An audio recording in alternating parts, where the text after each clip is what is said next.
বন্ধুরা দেখেন, আমি গ্রামের বাড়ি আসছিলাম, তখন আমাদের গ্রামের বাড়িতে দেখতে পেলাম যে হলদে পাখির বাসা, টুনটুনি পাখির বাসা দেখেছি, অনেক বুলবুলি পাখির বাসা দেখেছি, কিন্তু হলদে পাখির বাসা কখনো দেখিনি।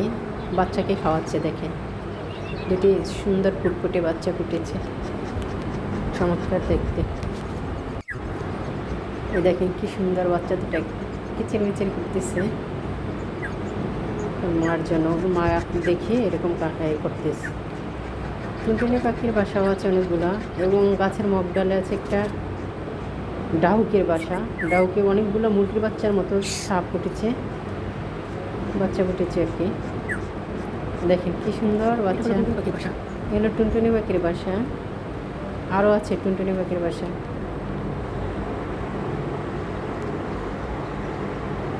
এই গাছের উপরে, একদম উপরে আছে ডাহুকের বাসা, টুনটুনি পাখির বাসা। এটাও বুলবুলির বাসা আছে, এই যে বুলবুলি পাখি।